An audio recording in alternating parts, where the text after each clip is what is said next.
The alarm was set for 2:15 in the morning. Tony Mendez woke up at 3. Outside, Tehran was still dark. The flight they needed to catch, the one they had been building toward for months through a false company, a fabricated film, and a series of lies they had rehearsed for 48 hours straight. That flight was leaving Mehrabad International Airport at 7:28. 6 people were depending on him. 6 American diplomats who had spent 86 days hiding in houses that were not theirs, under names that were not theirs, waiting for a plan that had never been attempted before. There was no plan B. If the Iranian revolutionary government discovered who these 6 people were, there were 2 likely outcomes. They would be added to the 52 Americans already held captive inside the US Embassy, used as bargaining chips in a crisis that had already paralyzed an administration, or they would be executed. Mendez got up. He made a decision. He did not tell the others about the alarm. He gathered the group, 8 people in total, including himself and 1 colleague, and they got into the vehicles outside the Canadian embassy.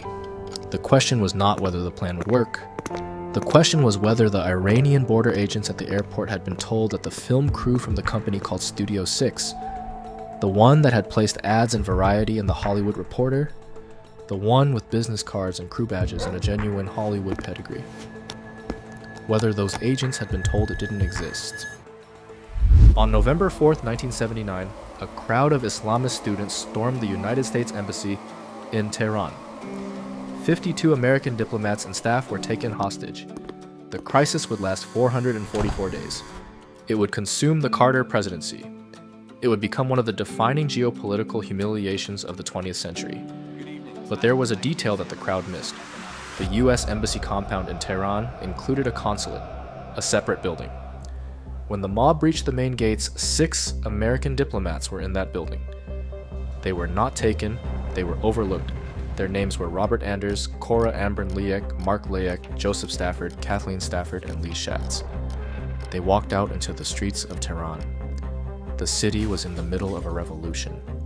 They moved carefully, avoiding the gathering crowd near the British embassy, and made their way to Robert Anders' nearby apartment. They were not rescued. They were simply not caught yet. After a few days, the group split. 4 of them moved to the residence of John Sheardown, a Canadian immigration official. 2 moved to the home of Ken Taylor, the Canadian ambassador to Iran. The Canadian government knew, the Iranian government did not. The 6 Americans were invisible to the revolutionary authorities. Ghosts in a city that was actively hunting Americans. But invisibility is not an escape. Every day they stayed in Tehran, the probability of discovery increased. The Canadians understood this. They also understood that getting 6 Americans out of Iran through an airport, past Revolutionary Guards, required something more than diplomacy. It required a convincing lie. The CIA assigned the problem to Tony Mendez. Mendez was the agency's chief of disguise, a title that sounds theatrical, but describes a precise and serious discipline. His job was exfiltration, extracting people from places they were not supposed to leave. He had done it before, in other countries, under other circumstances. None quite like this. The core challenge was simple to state, and nearly impossible to solve.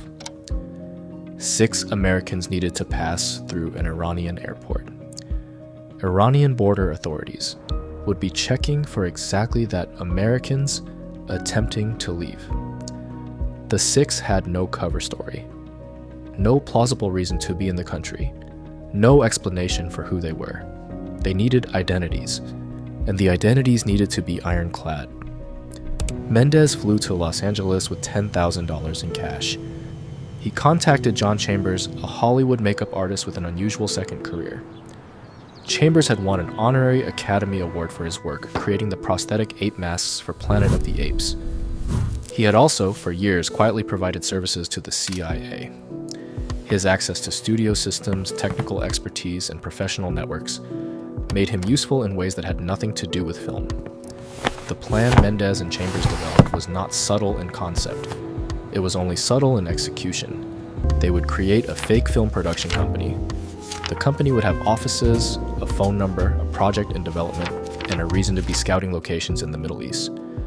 The 6 Americans would become the film crew, a Canadian production, preparing to leave for their next destination. They called the company Studio 6 Productions. The name came from the 6 Americans they were trying to save. They set up offices at Sunset Gower Studios in Hollywood, specifically in the suite that had most recently been occupied by Michael Douglas during the production of The China Syndrome. The suite had the right atmosphere. It had the right address. It was real. They needed a real script. Chambers had one. It was an unmade science fiction film, an adaptation of Roger Zelazny's novel, Lord of Light, developed by a producer named Barry Geller. The project had already attracted significant creative investment. Concept art by Jack Kirby, the legendary comic book artist whose visual imagination had shaped entire genres. The script existed. The artwork existed. The production had simply never been made. Mendez took it. He retitled it. He named it after the ship from Greek mythology. The vessel Jason and the Argonauts sailed into the unknown. He called it Argo. Studio 6 placed full-page advertisements in Variety and The Hollywood Reporter. The trades ran them. Other production companies took notice. Real proposals came in, including one from a team working with Steven Spielberg. Studio 6 had a phone number. It had business cards, it had crew badges, it had a project. From the outside, it was indistinguishable from any other small production company trying to make a science fiction film in the early 1980s. Meanwhile, the Canadian government took a step that was, legally speaking, extraordinary. Through a formal order in council, an official act of executive authority, the Canadian government issued 6 real Canadian passports. The passports carried false identities. They were delivered to Tehran by diplomatic courier. The cover identities were assigned in precise detail. Robert Anders would travel as the film's director. Mark Laek was the transportation coordinator. Cora Ambern Laek would travel under the name Teresa Harris, the writer. Joseph Stafford was the associate producer. Kathleen Stafford was the set designer. Lee Schatz was the cameraman. Each identity had a history. Each person had to know that history. We should recheck the logs. Mendez drilled them on hostile interrogation techniques for 48 hours. How to respond to questions. How to hold a cover story under pressure. What details to volunteer. What details to protect. How to look like someone who has nothing to hide. They rehearsed until the stories were reflexive. There was no fallback. If the Iranian authorities discovered the deception at the airport, there was no extraction plan. No special forces unit positioned nearby. No alternative route out. The operation would end, and the people in it would face whatever came next. No plan B. On January 25th, 1980, Tony Mendez and his colleague, a CIA officer traveling under the cover name Julio, a Farsi speaker, landed in Tehran. The colleague's real name was Ed Johnson. That name would not be publicly confirmed for another 43 years. Their first problem arrived before the operation had properly begun. The CIA's maps showed the Canadian embassy at a particular location. Mendez and Johnson went to that location. It was the Swiss embassy. They had to stop. They had to ask for directions. The person they asked, standing on a street in revolutionary Tehran, in a city where an American accent was a liability, was a revolutionary guard. The guard told them where the Canadian embassy was. They kept walking. In the days that followed, Mendez met with the 6 Americans at the safe house's Sheardowns residence, Taylor's residence. He walked them through the plan. He checked the documents. He reviewed the cover identities that had been rehearsed back in the United States. He assessed the group. The Canadian embassy had also taken a precaution on the Iranian government side. A cable had been sent, a false cable, explaining that the Canadian embassy had advised the film crew to scout locations elsewhere. A paper trail pointing away from Tehran. The flight was booked. Swiss Air Flight 363, departing Mehrabad International Airport, destined for Zurich. The aircraft was a DC-862. Departure 7:28 in the morning, January 27th. Then the alarm did not go off. Mendez had set it for 2:15. He woke at 3. He had lost 45 minutes. He did not announce the problem to the group. He made the calculation quietly. determined it was still workable, and said nothing. Whatever panic he experienced, he kept it internal. That was the job. On the morning of January 27th, a Sunday, the 8 of them, Mendez, Johnson, and the 6 Americans, loaded into vehicles from the Canadian Embassy and drove to Mehrabad International Airport. The airport in Tehran in January of 1980 was not a calm environment. Iran was in its 8th month of revolutionary governance. The hostage crisis had been running for 83 days. Tensions with the United States were at their peak. Airport security was heightened. These guards were checking documents. The 8 of them got in line. They went through the first passport check, then the second, then a third. Each time, the Canadian passport's real documents, issued by the government of Canada through an order in council, bearing false names, were examined. Each time, they passed. Then the flight was delayed. Mechanical difficulties. The Swiss Air DC-862 was not ready. The 8 of them waited in the departure area of Mehrabad Airport in the country of Iran with false documents for a plane that was not boarding. The delay was brief, but a brief delay in an airport where you are running a fabricated identity is not the same as a brief delay anywhere else. There was nothing to do but wait. Nothing to do but hold the cover story in place, keep the expressions neutral. You had not looked like 8 people waiting to find out if they were going to be arrested. The plane was ready. They boarded. The Swiss Air DC-862 lifted off from Mehrabad International Airport and climbed into Iranian airspace. When the aircraft crossed the border, when Iranian airspace ended, the flight attendants opened champagne. The 6 Americans had been in Tehran for 86 days. The plane landed in Zurich. There were no dramatic declarations at the gate. No press, no ceremony, no public announcement. The 6 Americans were quietly met by State Department officials. They were walked away from the gate and separated from the other passengers. Just like that, they were out. Tony Mendez and Ed Johnson did not go with them. They went to lunch. It is worth pausing on that detail. 2 CIA officers who had just completed successfully an operation that had no backup plan, whose failure would have meant the imprisonment or death of 6 people, whose cover had held through multiple hostile checkpoints in a revolutionary capital, went to a restaurant in Zurich and ordered food. There is something in that act, its normalcy, its deliberateness that says more about the culture of clandestine operations than most descriptions could. The work was done. The next thing on the list was lunch. Back in Iran, Ambassador Ken Taylor and the remaining Canadian embassy staff closed the embassy the same day the group departed.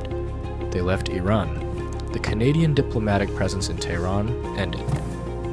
The public story, the one that went out to the press, and to Iran, and to the world, was that Canada had done this alone.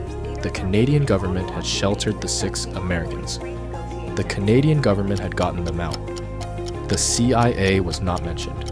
The fake film company was not mentioned. Tony Mendez was not mentioned. This was not an accident. Protecting the CIA's involvement meant protecting the methods. If the Iranians or anyone else knew how the exfiltration had been done, those methods became unusable. The disguise, the false company, the logic of the cover story, all of it would be burned. So Canada took the credit, and for 17 years, that was the official story.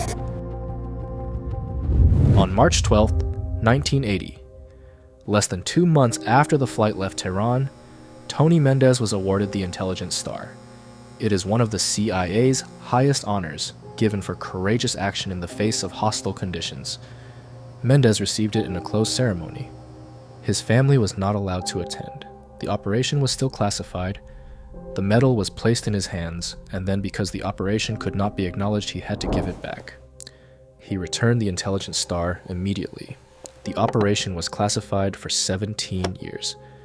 It was considered too sensitive to appear even in studies. In intelligence, the CIA's own internal journal.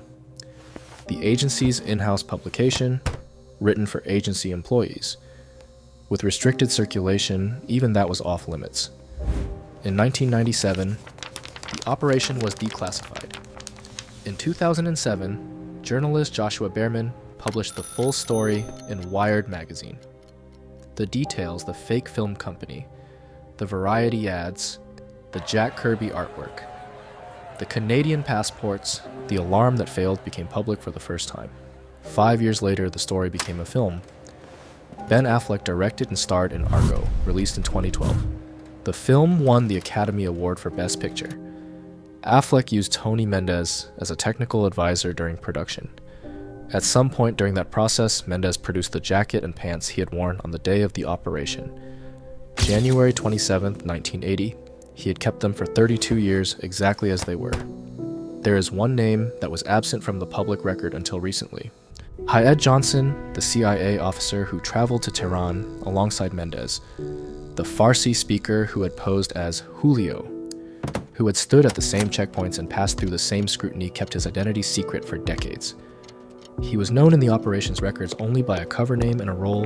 In 2023, the CIA confirmed his real name. Johnson had reached the age of 80. He had agreed to be identified through the CIA's own podcast, The Langley Files. His participation in one of the most operationally delicate exfiltrations in agency history had been a secret for 43 years. Tony Mendez died on January 19, 2019. The 6 Americans, Robert Anders, Cora Amber-Leak, Mark Lack, Joseph Stafford, Kathleen Stafford, Lee Schatz, landed safely in Zurich on January 27, 1980. The 52 Americans still held inside the U.S. Embassy in Tehran were not released until January 20th, 1981, 444 days after the storming began. They were freed minutes after Ronald Reagan was inaugurated as President of the United States. The Argo script adapted from Roger Zelazny's Lord of Light, with concept art by Jack Kirby, retitled by a CIA officer in a Hollywood studio suite, was never produced as a film. The company that owned it, Studio 6 Productions, was quietly dissolved. The suite at Sunset Gower Studios was vacated. The phone number was disconnected. The Variety ads stopped running. And somewhere in a file that took 17 years to open, the record of what happened, the alarm, the wrong embassy, the Revolutionary Guard who gave them directions, the mechanical delay, the champagne at 35,000 feet sat in the dark, waiting for someone to be allowed to read it.